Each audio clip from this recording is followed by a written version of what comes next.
Welcome to Wine Talks with Paul K, and we are on Spotify, iTunes, Google Play, and other places your podcasts hang out. And we're sponsored by the Original Wine of the Month Club, the Pure Wine Club, where you get organic and biodynamic wines sourced from the winemaker. And we have a really rare privilege today. I don't know why I'm breathing so hard. So that's okay, because we have a visit today by Marie Edith Olivier, and she is with Bonnet and Associé. Associé. God, sometimes when I speak French, I feel like I totally get it, totally understand it, and then sometimes it's like I can't say a word. And joining us also is Jean-Christophe Convert, and he is one of the great vendors here at the Wine of the Month Club, and we are just excited to have a conversation about what's going on out in the wine world.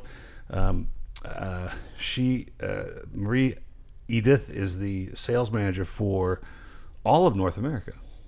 Yes, pretty much. North America, South, Canada, the Caribbean.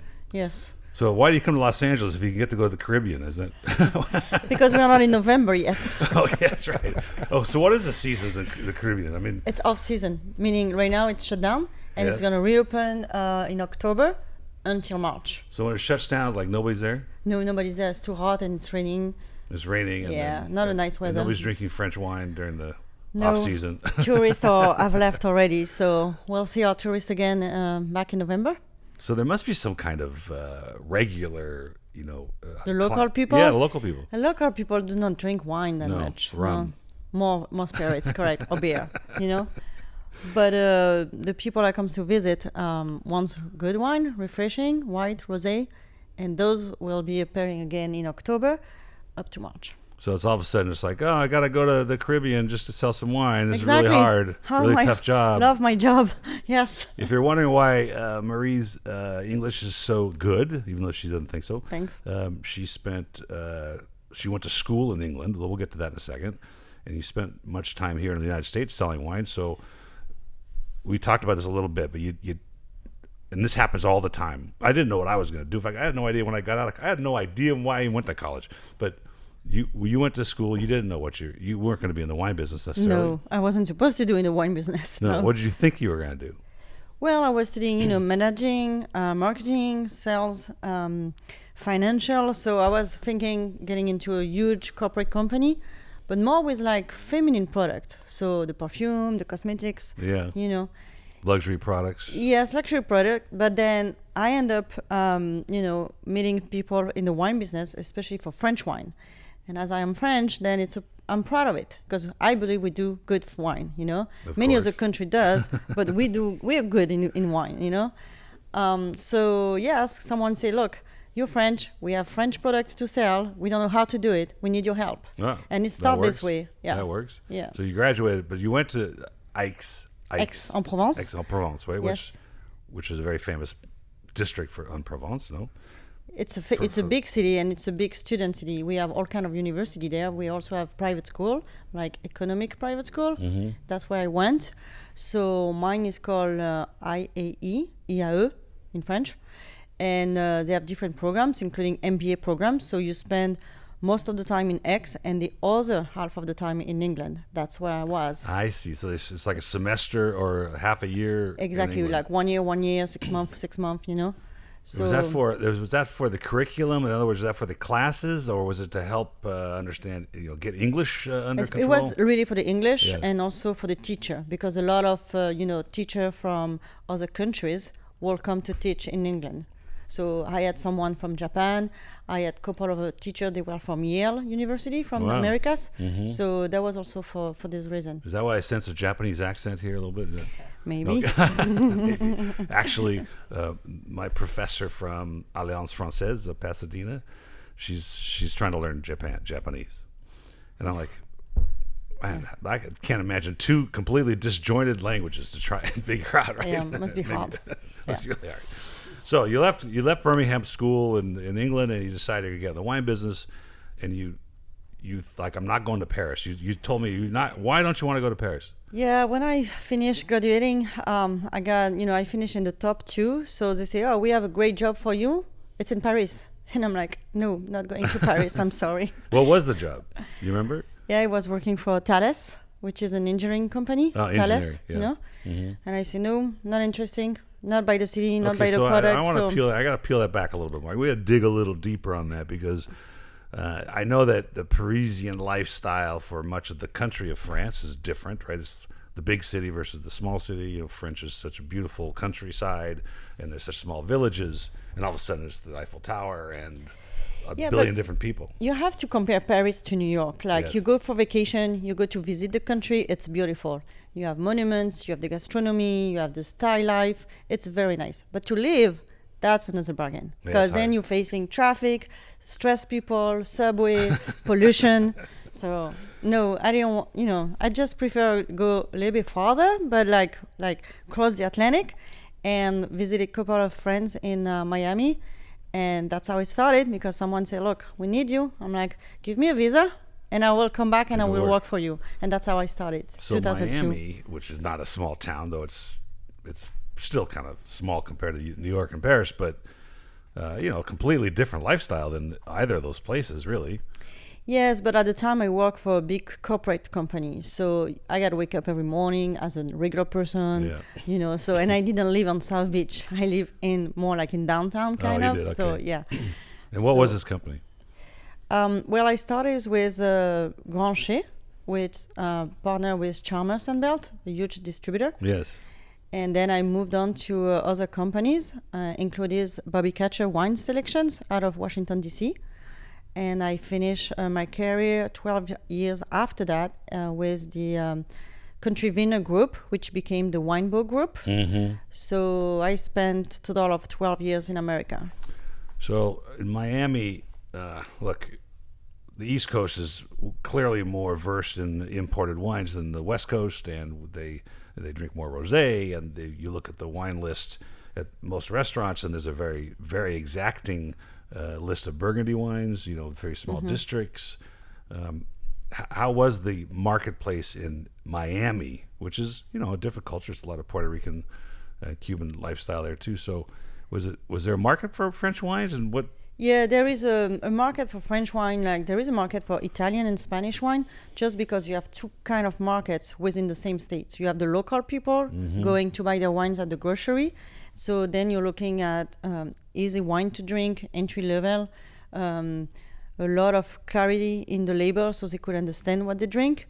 And then you have the other market, which is the connoisseur and the tourists, where you have the sommeliers and the high hotels and restaurants. For this market, you need higher end wines. So you're looking at more obscure appellation, more diversity into the appellations, and higher price as well. And the Somms, you know, they're buying for their list, like we talked about the list. Yes. In Hermosa Beach, it's got like 100 vendors on it, which is very complicated to do. We were in New York. My daughter lives in New York, and she agrees with you to the extent that it's very claustrophobic. After a while, you know, your dream to go to New York and work there. And she's a boulanger. She's very talented. Right. She went to school. Makes some nice croissants. Yeah, she makes beautiful croissants. Je pense que elle suis allé l'école nationale supérieure de pâtisserie de Alain de Casse. Ah bien. À Yves-Saint-Jean. Ah ouais. Incroyable. Elle a travaillé à Paris aussi, à la boulangerie avec Alain de Casse aussi. C'est incroyable pour ça. C'est une bonne référence. Mais she had a very small apartment that was that big. See, that's Paris. That's the sixième étage. Anyway, she agrees it's very hard. It's a hard lifestyle, but it's kind of necessary to get to those places in her industry, right? I mean, some cities you have to go because that's just where the action is, right? In some industry, you have to do this. But if you can escape, you have a choice, then yes, you know. Take the choice, right? Yes, exactly. Take the alternative road, you know. So I'm interested to know about the way you've seen, since you were in Miami and you dealt with some high-end clientele, the sommeliers, which that whole industry has changed since you were in Miami, the people that try to get their somm, their master somm, and this whole thing. I mean, the old days, for instance, in Vegas, you know, you were a master somm, or at least a level 3 or whatever it is, you got a 6-digit job. You know, you were curating a list in three restaurants and a hotel. Those jobs are gone now. So How has that changed the way you sell wine in America? Have you seen any changes between the way restaurants are buying and the way, or you don't deal with the restaurants anymore, do you, as much? Not as direct, because I deal more with my importers. Maybe Jean-Christophe can answer this. Well, what I see is that every time you have a restaurant hiring a sommelier, he kind of want to leave his mark on the wine list and destroy or get rid of what his predecessor sommelier just did. And so you go through a whole change of a wine list, with whatever suits the new sommelier's palate. And I deal with a lot of wine buyer or general manager who are extremely frustrated because they are stuck with a huge amount of wine that nobody can sell. And they have to redo and get real after a while. So I think what we're dealing with is a lot of times those sommeliers are too young and too excited and too egomaniac in some things, and don't have a good grasp on the real world and on what customers would be interested in tasting. So. I it's think one that's thing a to really buy good to your point. palate, but it's another thing to buy to your customers are willing to actually get into. So it's a really good point. I've been to restaurants. In fact, we were in New York, and I forgot the fancy restaurant we were in, and I ordered a bottle of, I don't know, it was a wine we had featured here like in the 80s. It was a Bordeaux. It was Ducasse. Anyway, I asked her if she wanted to taste it. She had never tasted it because she was a newer somm. She didn't know what they had in stock. She only shoot from the hip as to when I asked her what the wine was about. And I only ordered it because I had featured it in the club before, so I knew the wine.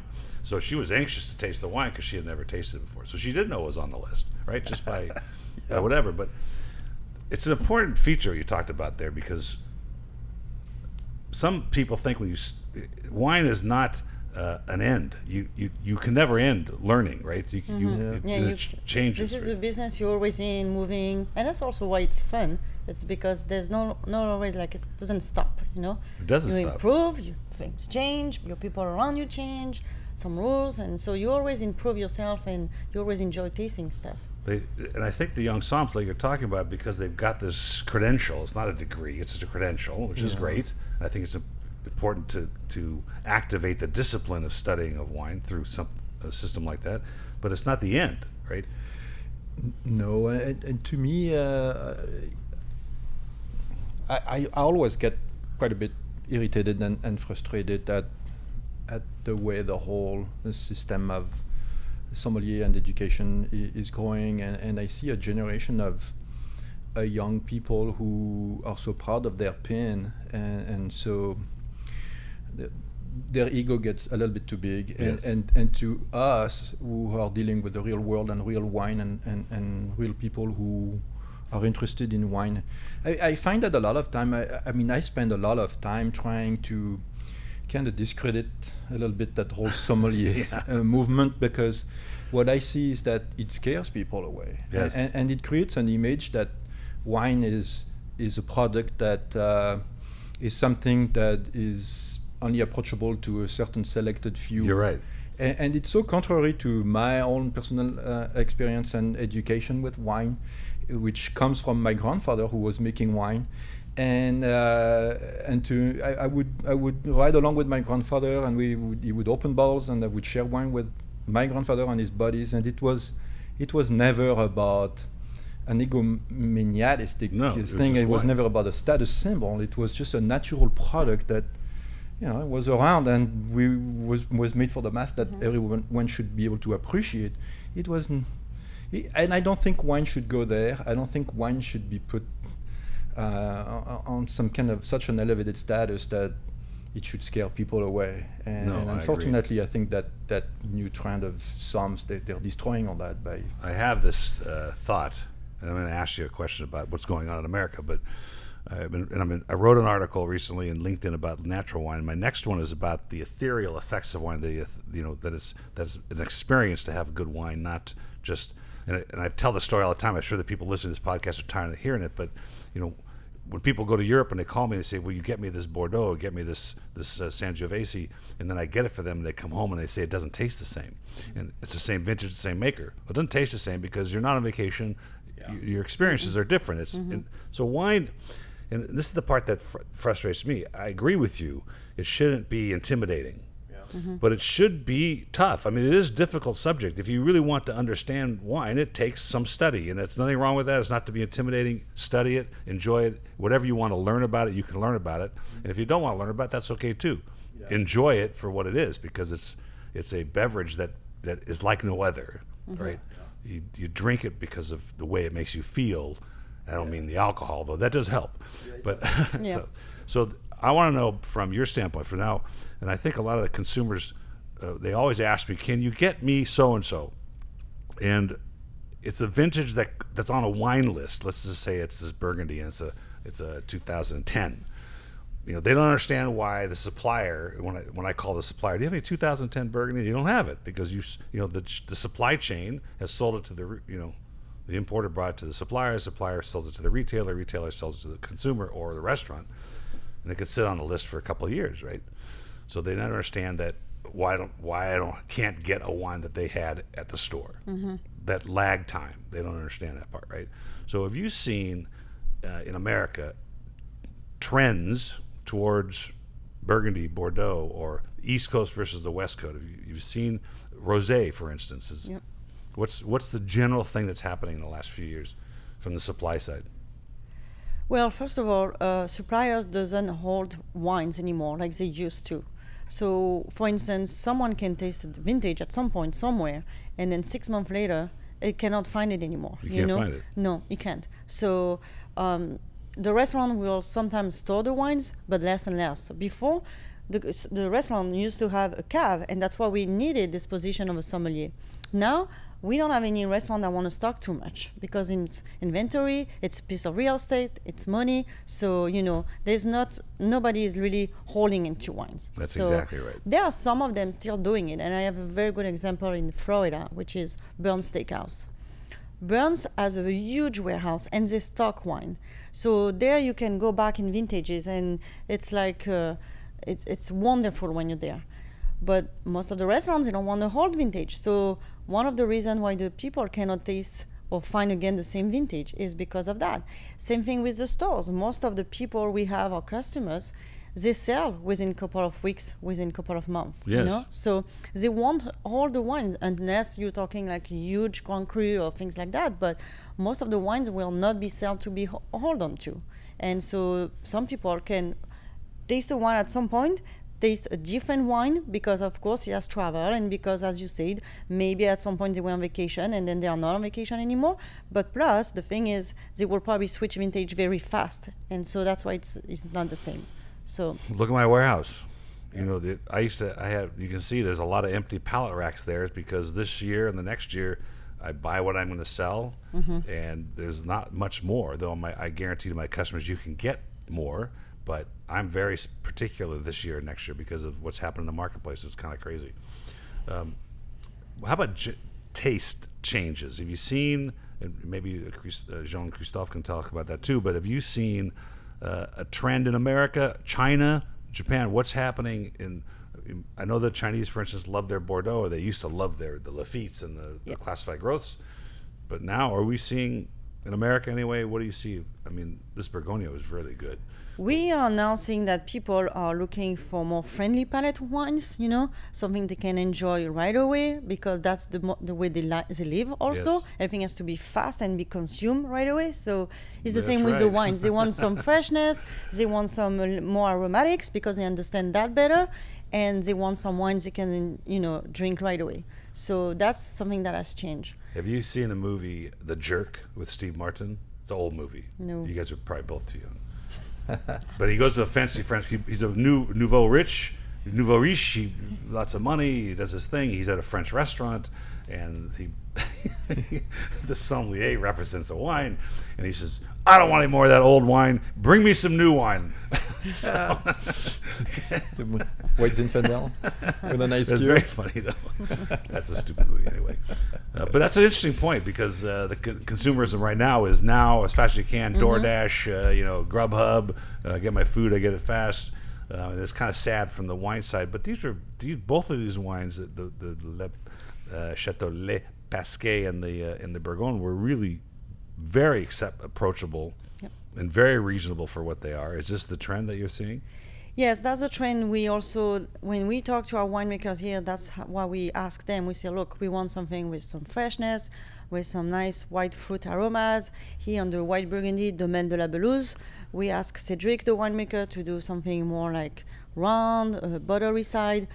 All of them are just stainless steel, no oak. So we're looking at, a wine that's going to be able to please most of the people that are used to drink wine and the people who are not to, and that can start, A lot of people are afraid with Bordeaux because Bordeaux, most of the time, it's classified and it's expensive. They're expensive, yeah. So now we're telling them, look, Bordeaux doesn't have to be expensive. You can enjoy something that you think was expensive, but there are some good Bordeaux's, great value. You will enjoy it, and you won't pay more than $20 for a bottle. That's the point. You said two things very important, and I want to ask you something else. But one is approachable. Now, we were talking about words. Most consumers would not understand the word approachable, but it's a very simple thing, right? It's something you can drink right away, and you don't have to worry about dissecting it or overanalyzing it. You just get to drink it.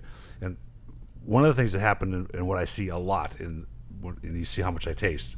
You see all the samples downstairs I need to taste? Yes. That's a lot of wine. Too much. And typically what happens, if the wine is bitter or it's inferior grapes or processing wasn't that great, they're going to throw some sugar in it up to a point where it's almost perceptible, and that tends to soften things. And that's why I was looking at the sugar content of the Bordeaux, because it was very approachable and very soft.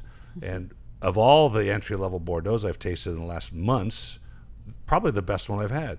I mean, they had the character of the fruit. It was soft on the palate. It wasn't going to age forever. But you put it in a screw cap. Why did you guys do that? We have a demand for that. A lot of states in America, they want wine that people can just take away to the beach, to the boat, and also it's trendy. The wines we have in screw cap, it's really to show the people those wines are not meant to be aged, and so that's another sign for them to say, look, take it, enjoy it, you know. And when you talk about residual sugar, some of my wines, they are just 11 or 12 degrees alcohol, not that much. Not that much. So then, that's another trend, actually. Yes, because we want them to think that they can enjoy the wine, and it doesn't have to be high alcohol to be good.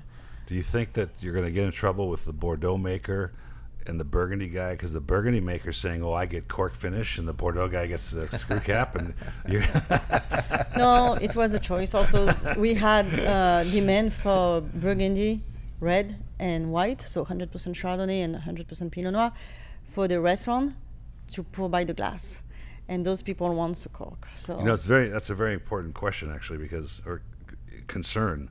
And I told you about this test I took, which dealt with packaging of wine, and I often am asked to supply wine for weddings or corporate events, or if I asked them the question, okay, how are we going to use the wine? Are we going to pour it at a bar? Are you going to put it on the table? What are you going to do? Are you going to have waiters uncorking? I can't tell you how many caterers have opened all, let's say, 8 cases of wine, uncorked them all because they want to be ready to pour, and then the wedding's over and there's like 6 cases of corked wine. Yeah. So I always recommend for those kinds of events a screw cap wine, and I go back in the warehouse and I find the ones that, and then I'll take back the ones that aren't open. But particularly house pours at a restaurant, which you don't even see the bottle, right? Mm-hmm. So I have a bottle in my speaker's kit when I have to give a speech to a social club around here. It's in plastic. Have you guys ever thought about or seen wine in a plastic bottle? I saw it once. It was actually a Beaujolais in plastic. A Beaujolais. Oh, yeah. I remember that. I won't say the name of it because... No, I remember that. It was horrible to me because it looked like a toy. I don't know. Okay, so imagine, though, I'm just going to throw this out here for the two of you. That weighs 3 pounds, that bottle, right? A plastic bottle of 750 milliliters weighs 1 pound. So you could put 36 bottles in a case that weighs 36 pounds, so you can only put 12 of these. Okay, I understand that the plastic, but I hate to tell you this, but that water we're drinking came from a plastic bottle just now. Yeah, but at the same time, there's a huge controversy now, and and movement, against plastic, because 3/4 of all plastic balls end up in the ocean. And I just read an article about a chef in a 3-star Michelin restaurants in Paris who cut open a fish and found plastic bits inside the fish's Really? gut. So so how did he serve that? It ends up in our own bellies eventually. So what do you serve in a French restaurant with plastic fish? Bechamel or velouté? Well, depending on the color of the plastic, you may want to be creative with your sauce. You're right. But so tell me about now. So now you're with the Bonnet and Associés. So how many different properties do they represent, and how far-reaching is it? We represent all AOC, all appellation in France. We work with about 1,000 partners. Really? So we have 1,000 winemakers or wineries we work with. That's amazing. All over the Hexagon, yes. So from Burgundy to the Provence to Corsica, Alsace, Bordeaux. We also do French spirits like Calvados, Armagnac. Really? So yes. And Normandy. Normandy, and you say it. It's all the Rhone, the Burgundy, everything we can produce in France, we do it. And so with and Chateau. even Jura, we do wine from Jura and Savoie. So wow. Oui. So this, for instance, this Les Pasquets is a chateau. It's a chateau, and the winemaker here is Jean-Marie Morer. So he produces the red and the white with 3 grapes for each, and the characteristic is to have a good cut of the Cabernet Franc on the red, blending then Cabernet Sauvignon and Merlot. Now I get it. And then on the white he will put some Semillon and Sauvignon Blanc, but then he will add the Muscadelle.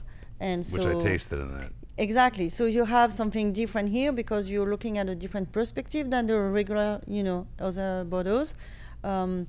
It's all, like I said, it's all stainless steel to have more freshness and more fruitiness. The red is soft and very approachable. So this Bonnet Associé, how come I can't say that? Associé, all over the world. We do only China? the world. We do exports. So yes, Only. we have the Japanese market, the Chinese market, the Russian market, and the American market. And what? Since you deal with the North America primarily, but how is the Chinese market? Do you learn this in the sales meetings? What's happening over there? It's a good market. It's a good market. It's been going up and down, but it's a good market. So I've had Chinese interest in this company. Yeah. And nobody wants it because they don't understand the value of it. Because theoretically, with all my licensing, if they want to, what's happening apparently in China with wine clubs, a lot of wine bars. Even James Suckling just opened one in Hong Kong.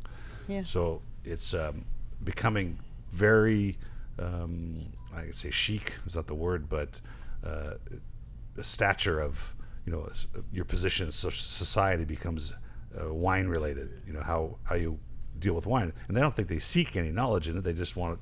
Yes, it's like why sometimes they drink some high brands just to have brands. Just to say okay, I'm at this level of That's it. Yeah. So Do these on this Bourgogne? Do they have the other appellations, the petite appellations? Yes, they produce. They are located close by Mâcon, so they produce also Mâcon Village, Mâcon La Martine, Passe-Tougran, and they have other.